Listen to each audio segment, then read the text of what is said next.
For the excitement of local government New Zealand electoral reform working group issues.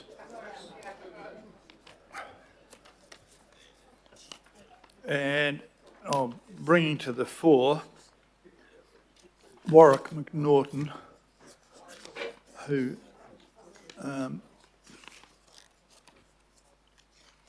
think he's going to, are you going to cover the excitement of dog law here too?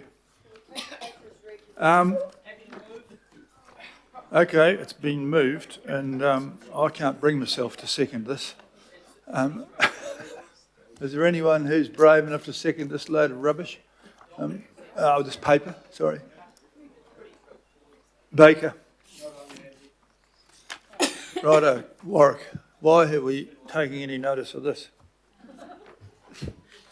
Your Worship and members, you'll recall that there was a nationwide concern following the 2022 local elections about low voter turnout. There were people saying that there needs to be a national discussion about how to improve voter turnout. This draft submission, should you wish to proceed with it, is offered as part of that national discussion. The Electoral Reform Working Group's issues paper is available for public submission. Just a comment about the wording in the draft submission.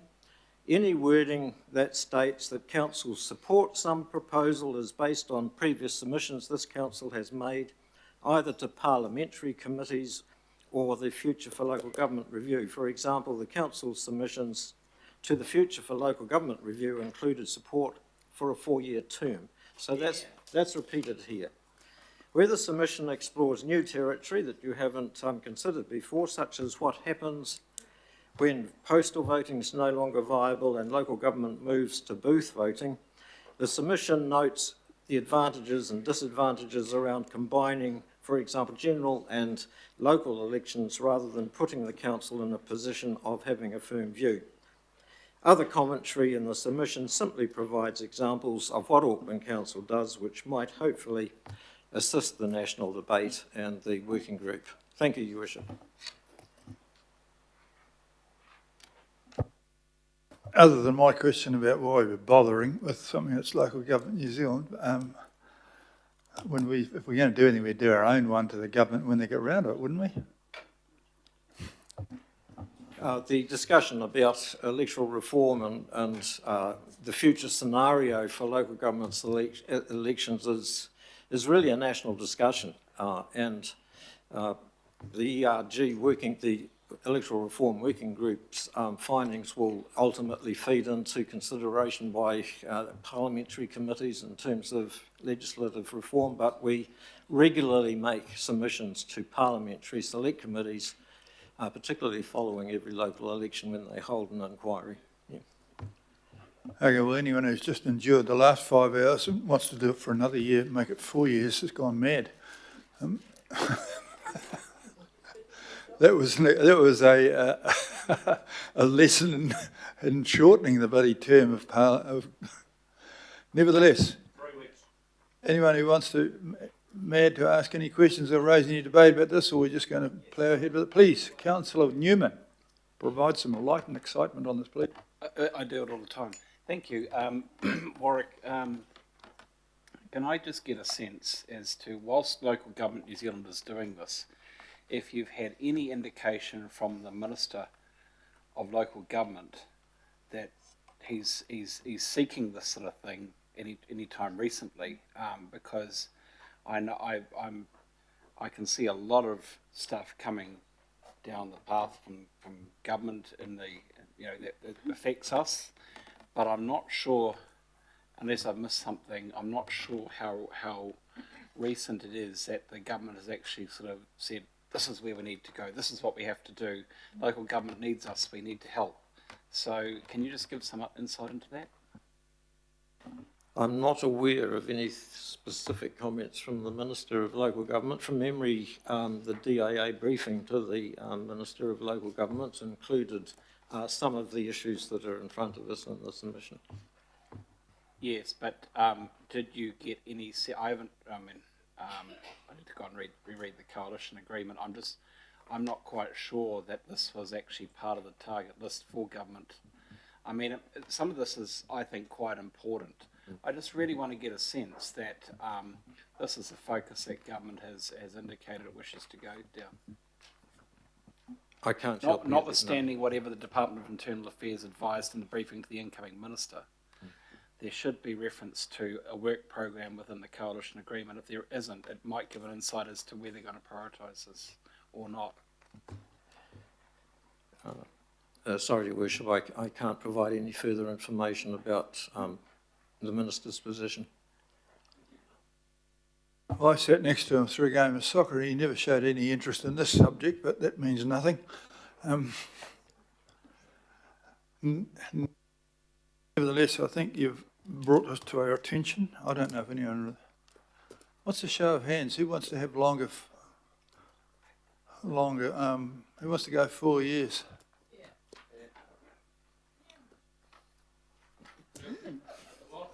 Quite a few. Mayor, it's a lot harder jobs in Auckland than being sitting around here.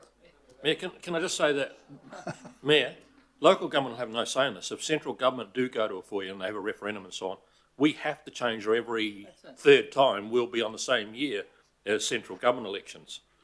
And they've got to always be in a different year according to. So if the central government go to a 4 year term, then local government will move as well. Yeah. I'm sure that's going to be a decision made at a higher table than here, but thank you for filling in this thing there. It's been moved and seconded. All those in favour of receiving the local board feedback and approving a submission in attachment C, please say aye. Aye. For, against? Not particularly worried about it. Me. And now, woof woof. Proposed changes to the council dog policy and bylaw. Perhaps you might like to introduce this word. Josephine? Do you want a word, or are you busy? Like, should I speak to it? Okay, Yeah, cool. I'd like to have, would you like to move it, Josephine? Yeah, I like to move it. Okay. She's, And I think, do you wish to say some introductory stuff to this stuff before these people start? You've been doing great work of late. thank you. Thank you, Mayor. So we've got Paul and Kylie here. So the Regulatory and Safety Committee recommends we adopt a proposal for public consultation to improve council's approach to dog management in Auckland. The proposal improves our current approach by setting a limit on the number of dogs a person may walk at one time, maximum 6, of which no more than 3 are allowed under control off leash at one time, clarifying and updating dog access rules on 14 regional parks, reorganising and simplifying policy content by updating and removing outdated information, clarifying existing rules in the bylaw and removing duplication of rules in the bylaw that are covered in the policy. In terms of the next steps, public consultation will then take place from 20 January to 23 February, noting this is 5 weeks to accommodate the public holidays over this period. A policy and bylaw panel will consider all public feedback, consisting of myself and Alf Filipina and one Haukura IMSB member. The panel will make recommendations back to the governing body mid-next year for a final decision on the proposal. Staff are here to address any questions regarding the proposed improvements. Nothing further to add. Happy to answer any questions. Okay, we'll take it as read and you just answer the questions if that's okay. They're coming. We've got Councillor Newman and then Councillor Watson. Yes, good afternoon. Thank you for your work. I very much appreciate the work that you do in the bylaws space, but the most obvious thing here, you want to regulate the number of dogs one can walk, is how you're going to enforce that, because that's a question that's going to come up. I guess I know that we talk about the continuum and education, what have you, but tell us about the enforcement.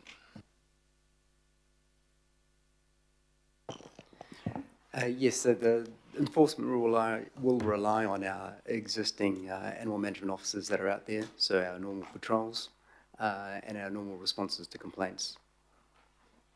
The animal management officers in my ward are busy trying to manage the dogs that are not being walked. They are running and biting and what have you, so I'm not quite sure what capacity they have to effectively enforce the provision of a bylaw relating to you can only walk a certain number of dogs.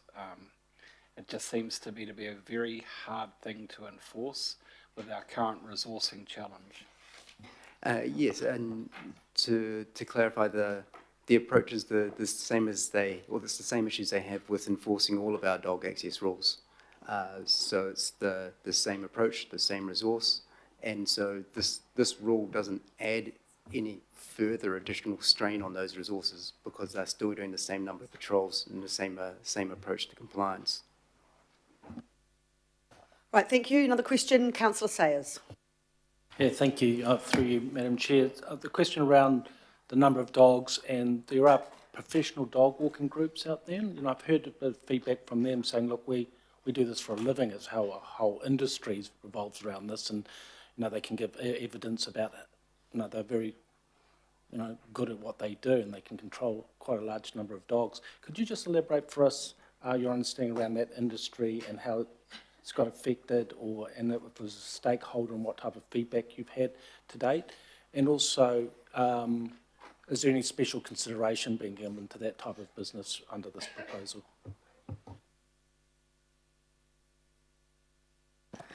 So I'm just going to talk in general.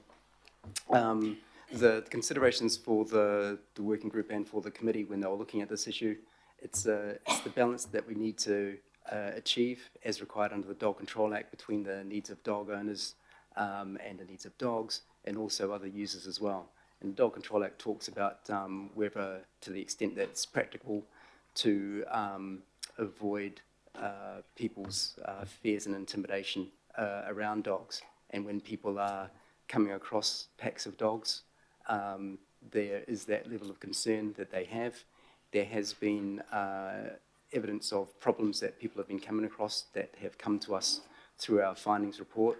And so this has tried to strike that balance between enabling people to still use professional dog walkers as a way to have their dogs get adequate exercise, and at the same time providing for the safety and comfort of other users of public places to not be concerned or intimidated by the presence of these large packs. If I may, just in terms of that industry or representatives from that industry, have they had a chance to engage with you directly and kind of give their feedback about the proposal, or you expect that to come? Thank you for the question. As part of our investigation, we interviewed a number of professional dog walkers. So they were part of the process initially. At the time that we interviewed them, there was no one organisation that was representing professional dog walking or the professional dog walking industry. When it came to light that there was an organisation that was representing the industry, we met with the chair of that organisation to outline the process and talk about where we were in the process and what was coming up. So we have had initial discussions with the organisation, and we have also talked to some of the members of that organisation. Thank you very much. Councillor Watson, you're next. I've got three questions, and they come from some constituents of mine in the Albany ward, and I've been asked to relay them to you. So the first one goes to the consultation or engagement that's taken place to this point. And I noticed from the regulatory committee there was, in amongst the risks and mitigations, there was a reference to conceivably a negative perception of the council about its review process and consultation to date. So that was signalled to the committee. So this comes from a regional advocacy group, the Dog Friends Auckland Region and Rodney, who in the previous 2019 bylaw, they made up over a quarter of the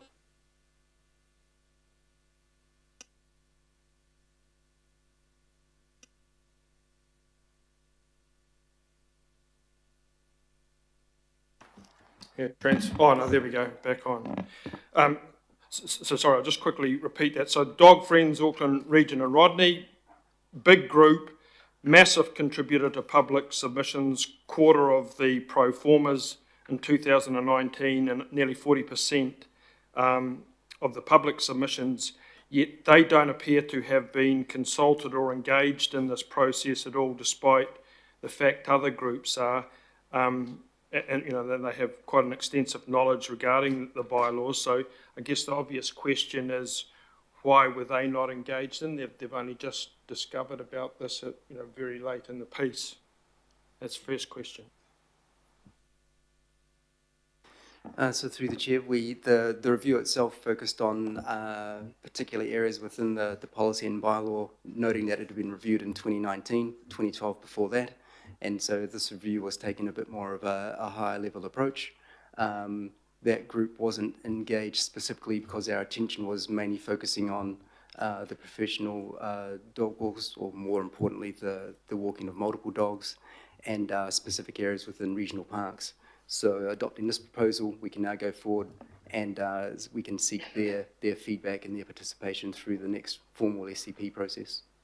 I guess their point would be that they would have liked to have had some part in guiding what goes out to consultation, because, you know, obviously that dictates the response. So that's a little disappointing, I guess. So the second question they have relates to the consultation or otherwise on the off-leash dog areas that were identified in the 2019 schedule. So as I understand from the 2024 dog bylaw review people's panel, finding 67% of respondents suggested better and clearer signs. And I think one of the issues here was that back in 2019, the indication was given by staff that signage had been identified as a significant issue and needed to be reviewed and updated, and there was a budget to deal with that. There seems to be a concern that of those off-leash dog areas, which is nearly 1,800, more than 1,800 of, a lot of them don't have public signage, and that may well have been a topic for consultation. Do you have any comment on that? To my understanding, as you outlined, there was, from the 2019 review, budget set aside to improve the signage, and our operational community, parks and community facilities team have been rolling out that signage. I'm not aware of the details though. Happy to receive that, your copy, and we can respond to it. Yes, thank you. So I'd appreciate an update on the numbers that have been done there. The final question that I have goes to the issue of standardisation of rules across the region, and the group I'm speaking on behalf of had a particular concern in respect of the winter hour dog restrictions from 6 local boards that remained from prior to the emergence of the super city. And again, as part of that 2019 review, the understanding is that Councillor Bartley's predecessor, Councillor Cooper, had given assurance that that would be included for public consultation the next time that the review came out, which is now, of course, and that standardisation appears to have been left out of the public consultation this time round. And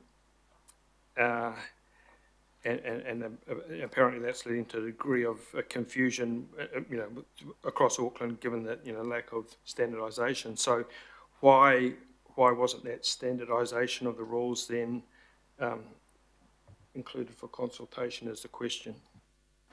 Through the chair, that wasn't an issue that was identified during our findings process as being a significant issue. It was still very much a local issue and best left to those individual boards.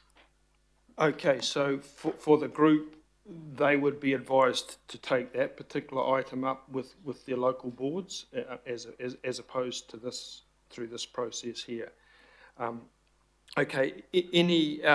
Finally, any advice to the group, given they represent a lot of people and have a real abiding interest and have been responsible for quite a degree of education and improvements in the whole dog control. do you have any advice in terms of this process going forward? Only that we'll make sure that they're directly notified so they're fully aware that they'll have the opportunity, and they can contact us if they've got specific questions, and that service is available to anybody. Okay. Right, okay. Thank you. I've got a couple of other matters, but I'll maybe take them with you offline, I think. Okay.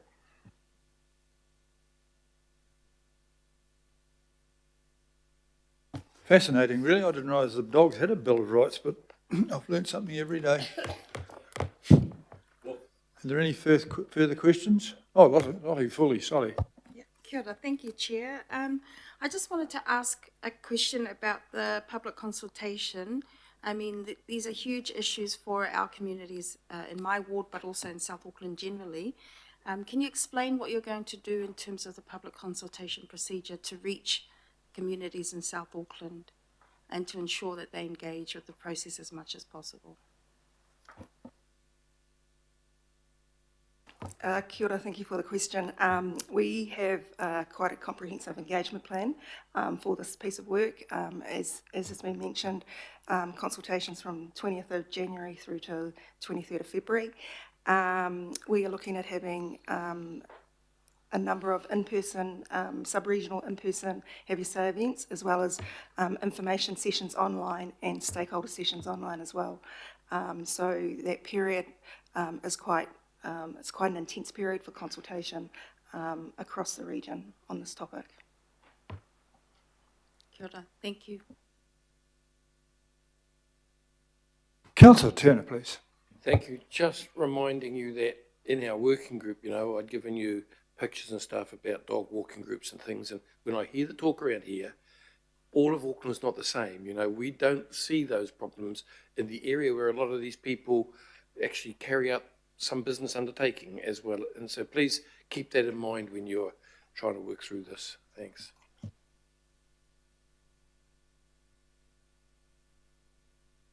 There appear to be no further questions. Is there any debate on this, or shall I break? It's been moved by Councillor Bartley, seconded by Councillor Fully. I'm going to move that all those in favour of adopting this, please say aye. Aye. Contrary? Carried. Thank you very much for that. Thank you for your efforts. Now,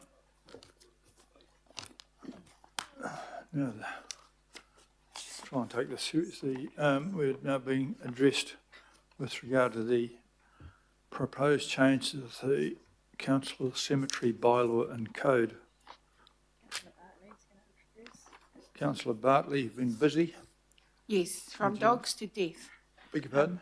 From dogs to death. Death. Cemeteries. The Regulatory and Safety Committee recommends we adopt a proposal for public consultation that simplifies the bylaw framework for council-run cemeteries and crematoria. Taking this approach will remove duplication and clarify the framework and key rules to be easier to understand and comply with. The proposed changes are structural and will not change the public's current use of council-provided cemetery and crematoria services. The proposal is also limited to council cemeteries and crematoria and does not cover private cemeteries and urupa, space allocation or capacity, and matters in existing guidance. The next steps are the same as the dog policy and bylaw proposal, public consultation early next year, and recommendations from a bylaw panel to the governing body by mid-next year.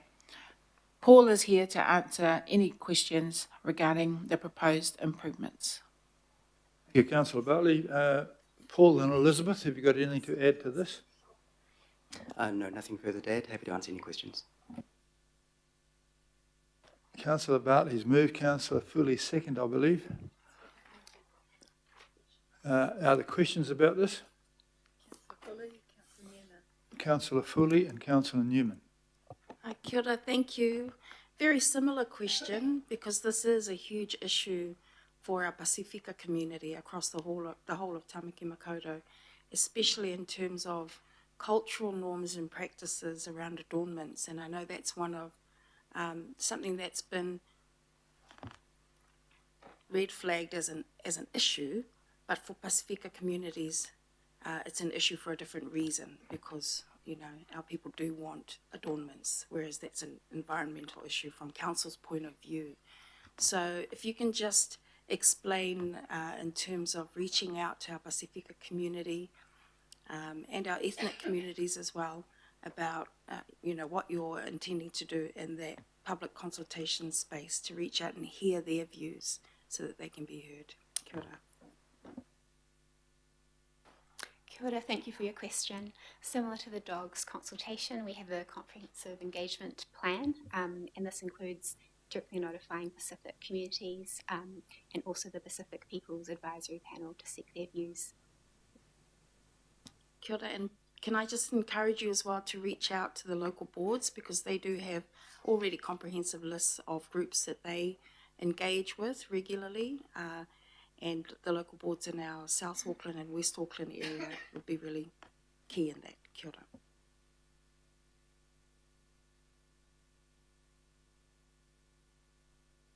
Councillor Newman? Yeah, look, thank you to Councillor Foley because I had similar questions on this. It's a very, very complex issue for certain communities and particularly, not exclusively, but in South Auckland, this is probably the adornments in the cemeteries is probably the biggest challenge of all, I would have thought. And so there is a need to balance out the needs of those who are grieving for the loss of their loved ones through the placement of adornments versus the environmental management that we have to address. So you've kind of answered that. The other thing, frankly, too, is adornments tend to be very present also in those parts of the cemeteries for the babies. And those adornments can be there for many, many years, actually. So, I mean, I assume that notwithstanding the bylaw that we apply practices within the cemetery space that kind of look to, do we turn a blind eye, you know, officially turn a blind eye in part to some of these challenges that we've faced with adornments, or we're going to go quite hard in this space because it is very complex and extremely sensitive? Kia ora, thank you for your question. Council cemetery staff do take a very empathetic approach to enforcement. Council cemetery staff take a empathetic approach to enforcement of these rules, so they'll often communicate and educate families and work with them to come to a conclusion that suits their grieving. And if I can just add to that, this is the opportunity for those communities to provide their feedback on whether they think the rules as they're presented strike that right balance, because this is the time that we can have that debate about what the rule should be. You know, ideally the rule should reflect what we actually do. You never want to have a rule that you turn a blind eye to. That's just a sign of a bad rule. Councillor Ferry, please. Thanks. I just wondered if you might want to speak quickly to the Pacific People's Advisory Panel session that was held on this, which I attended, which did start the conversation around some of these particular issues and how that went, so people are aware there has been some early discussion before we got to this point with members of that community, particularly around adornments and some of those sensitivities. Thank you. Thank you. We attended the advisory panel session in early November, and the panel had a number of operational questions seeking to understand how cemeteries are run, including around adornments. There was acknowledgement of the environmental impact, as well as needing to make sure that Pacific communities and others can grieve as they wish in regards to adornments, and it was a very useful session. And we will be keeping in touch with the panel as we go through the public consultation. Great, thank you. I haven't got any further questions. Is there any further debate about this? Or in that case, I'll take a risk of putting the motion, which has been moved and seconded. All those in favour, please say aye. To the contrary, carried. Thank you very much, Paul, and thank you very much, Elizabeth. Very good. I'd like to now welcome Maria and Becky to talk about the well-being of our people. Mela, Merler and Becky. Sorry. Merler.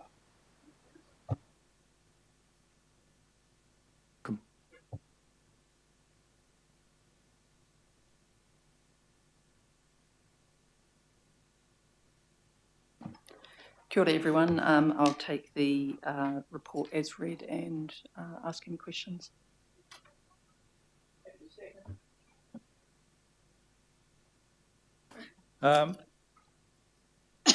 We want everyone to be moved and well. Is there any questions or discussion about this? We've sat there through hours of lack of health and safety in order to get here. No, it's not over yet, all right. Vote of confidence, Becky.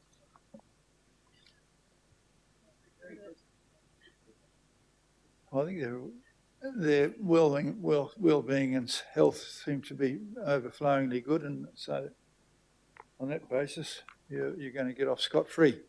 But thank you very much. It has been through the Audit and Risk Committee, of course, so it was reviewed beforehand. So all those in favour of accepting this, please say aye. Contrary, carried. Sorry about that, Merler and Becky. It's not we're interested in health and well-being, it's just that we are very healthy and well-being.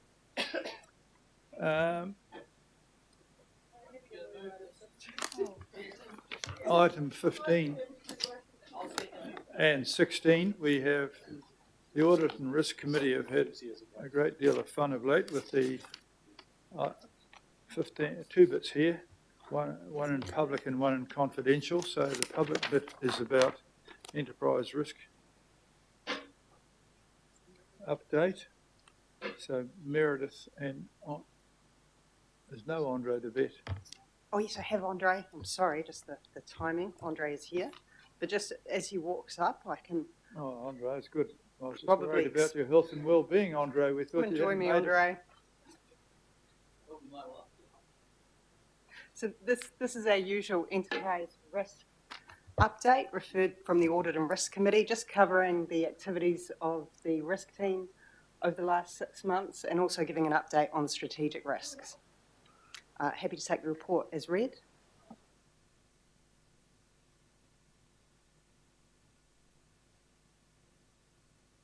I have a mover and a second mover from Councillor Foley and seconded by Councillor Leone.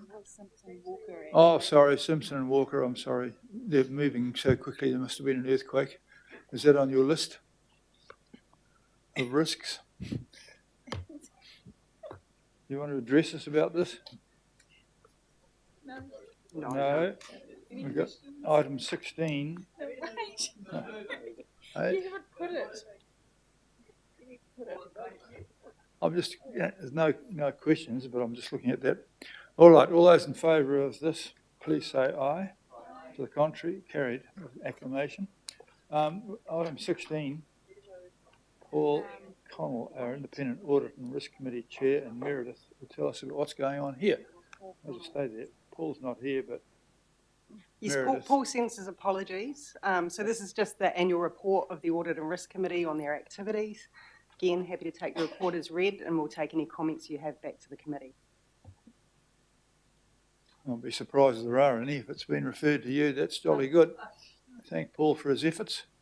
And I'll move this and it'll be seconded by somebody else.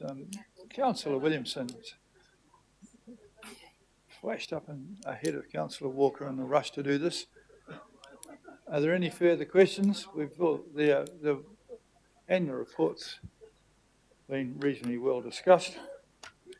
Personally, I'm waiting for the movie, but all those in favour, please say aye. Contrary, carried, well done.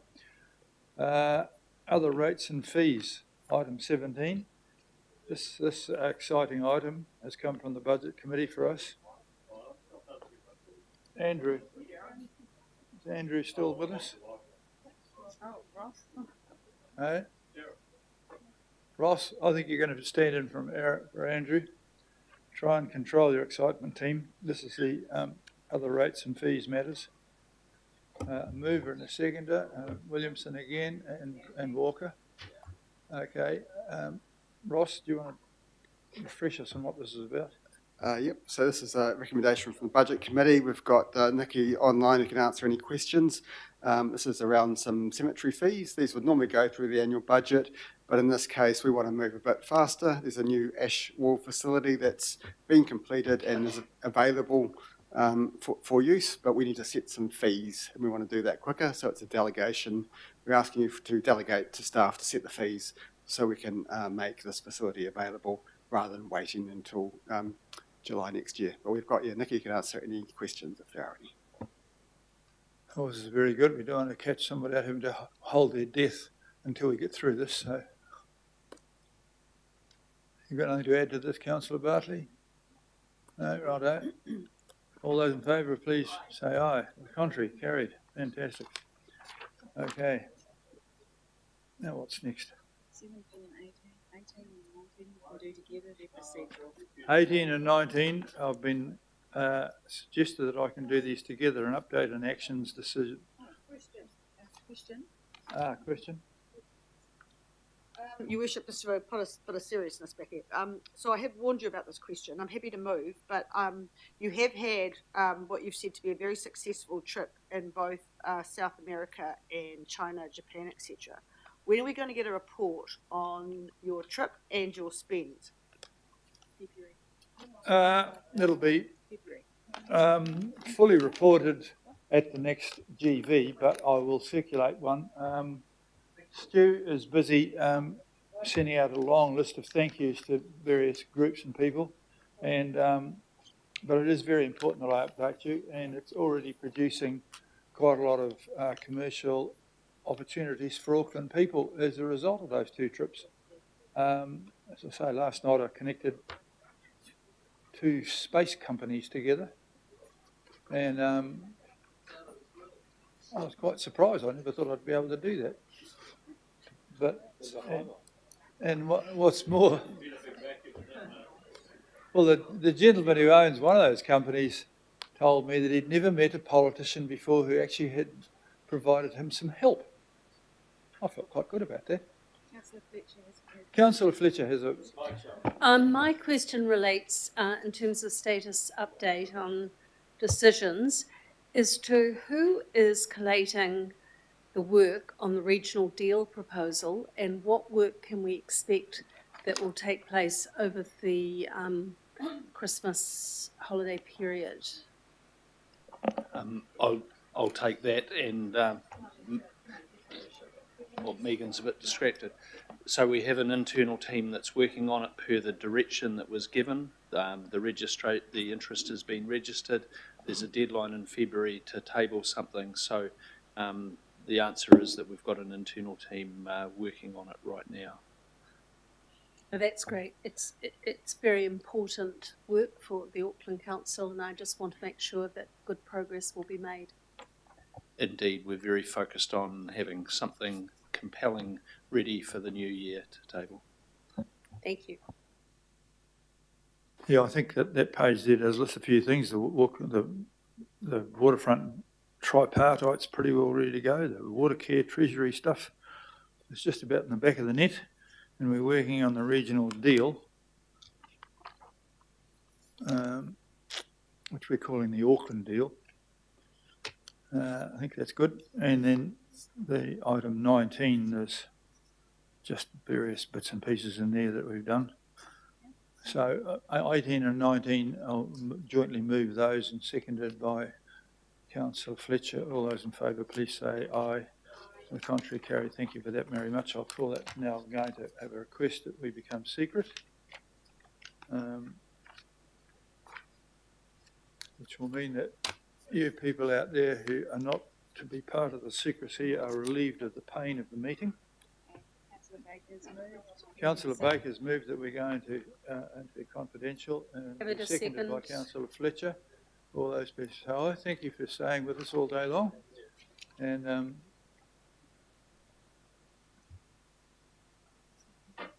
all those in favour of going to see, say aye. Contrary.